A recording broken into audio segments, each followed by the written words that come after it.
Hey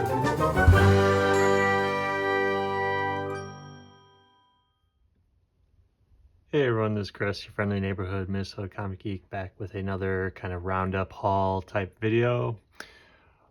Before I get started, I would ask that if you enjoy this type of comic book related content, please give the video a thumbs up, hit the notification bell, and subscribe to the channel so that you don't miss any future videos. And if you enjoy talking comics, then comment below. Alright, let's get into it. So this haul video is kind of a roundup of kind of a smorgasbord of recent purchases from eBay to kind of local comic shops. Starting off, I was able to get this Marvel Knights 20th anniversary comic on eBay. It was a lot purchase. I got 3 copies of the same book. It was just happened to search for it and ended up getting it for all 3 of these together in one lot for 25 bucks. So it was, I thought, a good price per book, because this is a 1 in 100 variant cover for this Marvel Knights 20th issue number 1. Even though it's a 1 in 100 ratio variant cover, looking on Key Collector, it shows like there's not necessarily, the data at least doesn't show that it's valued very highly. So, but if that is something you are care about, concerned about, want, the version of this cover that you will want to try and get is the 1 in 200 ratio variant. That's just the black and white line art version of this cover. It's a wraparound cover. That one appears to be like the valuable issue to seek out. Another lot purchase that I got on eBay because it was a very good price for this Uncanny X-Men Joe Madureira number 342 variant cover here, featuring Rogue. Ended up getting 2 copies of this issue, plus issue 354 featuring this Chris Pachalo variant cover, which, again, not necessarily valuable, but from what I've heard on other comic book YouTubers' videos is that it's a harder variant to find or come across. So, you know, getting these 3 issues, ended up paying $30 for this lot. So, you know, $10 per book, especially for these 2 issues, I think is an excellent price. Kind of my goal is I ended up I've gotten several of these copies of this issue now. So like, I think I'm going to try and sell maybe one and see if it can like maybe pay for the purchase of this lot, essentially, to kind of let it pay for itself. So it's nice to have multiple copies to be able to do that. I was able to finally get this variant cover of House of X number 1, featuring this awesome Rogue and Gambit Joe Madureira cover image. I believe it's either a 1 in 25 or 1 in 50 ratio variant. So I have been trying a couple times on eBay to acquire this issue. Often, like, the sellers put this particular issue up for bids instead of just like a buy it now. And so I've been struggling to win an auction. So I was finally able to win this auction and ended up paying, I think it was about $41 all told for the auction price, taxes, shipping. Like, so I think, given how I think desirable this particular Joe Madureira variant cover is, I think $41 is a pretty good and fair price for it. So really happy to finally have this in my collection, as being just a huge Joe Madureira fan. Next up, I stopped at It's a small little collectible shop over in Hopkins, Minnesota. It's in the downtown kind of strip there. These four books ended up being approximately $3 a piece. I got this Vampirella #1 featuring the Joe Madureira uh, variant cover here. There's a couple versions of this particular cover image. This is the main one. I think there's a black and white one and a red version of the black and white line art. And I forget which one's more valuable, but I'm pretty sure one is more valuable than the other. But happy to add this to my collection again as a Joe Madureira fan. Also came across a couple J. Scott Campbell Vampirella variant covers. This is Vampirella and the Scarlet Legion #1. And just Vampirella #1 variant cover. Like, I had seen these two images like online for many years and in J. Scott Campbell's kind of art books, but I never really knew which Vampirella issues they were for. So coming across these two in the shop's back issue bins was kind of cool. And again, anytime you can get a J. Scott Campbell cover for, $3, I think it's a kind of an immediate pickup. And then randomly they had Star Wars Kanan the Last Padawan #2.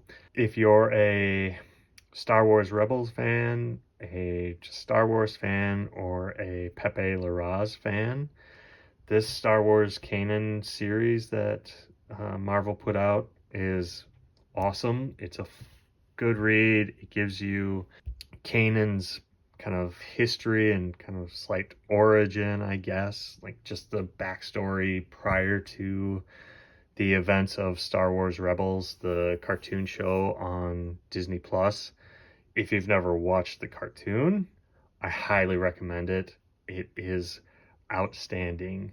The first season, little soft in the sense of they were more gearing it towards a very young audience, so it's a little bit more kind of slapsticky, goofy in terms of its tone. But as the series evolved and progressed through 4 total seasons, the story and the weight and drama and stakes of it all really get ratcheted up and feel closer to the tone of like the actual live action movies. And they introduce Thrawn into the kind of non-book comic format into a more live action type role. And so when Thrawn is introduced in the cartoon, he is such a great villain. He's so calculated and like no nonsense. Like, he has a mission, he's going to achieve it, and through whatever means necessary. And he's a great antagonist to the Star Wars Rebels group, the Phoenix Squadron, if you will. Anyways, getting back to this, again, this is for the comic book itself, is very early Pepe Larraz Marvel artwork. But if you're a fan of his, like, this series will not disappoint. He does fantastic artwork.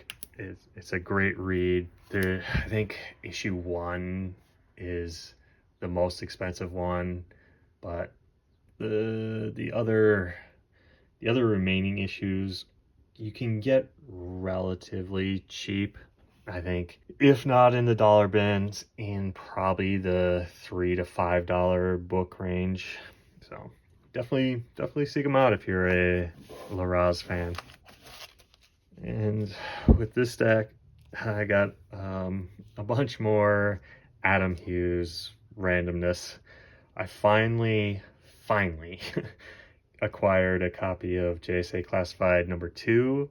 This is technically the second print cover.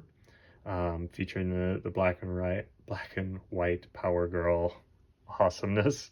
I got this for $12 on eBay.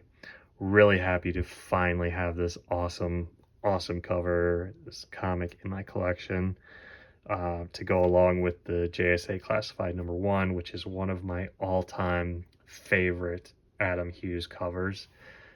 That one's the more expensive one of the two, obviously, but this one is great to have as a 2-issue pair. Gun Honey #1. Forget if there's a subtitle to this volume, but got this one for like $7, and most of that was shipping. But yeah, just happy to have this not technically a safe for work cover from Adam Hughes. Acquired another copy of Harley Quinn #13, the homage cover to Catwoman #51, the mugshot cover. I absolutely love this cover, this book. I think this is now the 4th copy of this particular book that I've acquired over the last year or so. I got this for $22, and basically any time I see this listed now for less than $25, I'm probably gonna buy it, just because, similar to the Catwoman mugshot cover, I feel like this one is just sleeping in terms of its potential value. Yeah, it's an homage cover, so it's technically not an original idea by Adam Hughes, like he's homaging himself, which is awesome. But the fact that it's Harley Quinn, it's Adam Hughes, it's that mugshot cover image, I think this is just has long-term potential value added. So, like I said, it's, if you like Adam Hughes, you like Harley Quinn, you like the two of them together, you can get this book for relatively cheap, in my opinion. Like, I think it should be valued more. But like I said, you can get it on eBay, so definitely seek it out. There's a virgin variant of this cover, which is much more expensive. I haven't gotten that one yet, but will try in the future so that I have a pair. The Hero Comics 2011 edition. Again, Adam Hughes cover. I think this is Lara Croft. I don't think it's just a random female character for the purposes of this independent Heroes comic benefit book. I'm pretty sure this is supposed to be Lara Croft, given the theme of her outfit and everything. It's just I'm only questioning it because it is a benefit book, and that his style has evolved since his Tomb Raider days, that her face kind of looks different. Like, it's obviously she's a brunette and everything, body type similar, obviously, but her facial features just look slightly different compared to how he drew her a decade or so ago now, a little bit more than that. Jeez. If you know for sure, comment and leave a comment below and like let me know. Beyond that, this is just an outstanding image by Adam Hughes. The warmer tones, the kind of bloom effect on her, and the light source behind her. Like, this is just a standalone great image by Adam Hughes. Just the soft rendering in his digital colors. I absolutely love it. I ended up paying $20 for this book, which seemed to be about the cheapest given the condition. I'll put that caveat in. It was kind of the cheapest version I could find at the time on eBay, so it's definitely available, but I think it kind of ranges from 20 to like $40-ish depending on the seller, but totally worth it to get this as an Adam Hughes collector. Lastly, I got another lot of these two Hellfire Gala, or X-Men #1, the Hellfire Gala variant covers. These are 1 in 50 ratio variants, and to my surprise, like, this book, comic shops that I've seen online and individual listings, like, they're trying to sell it for like anywhere from $70 to $100. So I ended up getting this lot of 2 issues for $26. It was an auction, and I don't know, timed my bid right. $26 for 2 copies, so $13 a book. So happy to get not just 1 but 2, but also at what appears to be a very steep discount on the price or value of the book. So happy to get it. I don't, me personally, as a huge fan of Adam Hughes, I don't think this is one of his better covers in recent years. I don't know, Black Cat's just, or not Black Cat, Black Widow. It just, I don't know, something a bit awkward about the cover and layout, and so, but that's just my personal opinion. It's still an awesome Adam Hughes cover, but in my opinion, he's done way better. Like, case in point, like this, I think this is a leaps and bounds better cover than this one. Happy to get 2 copies.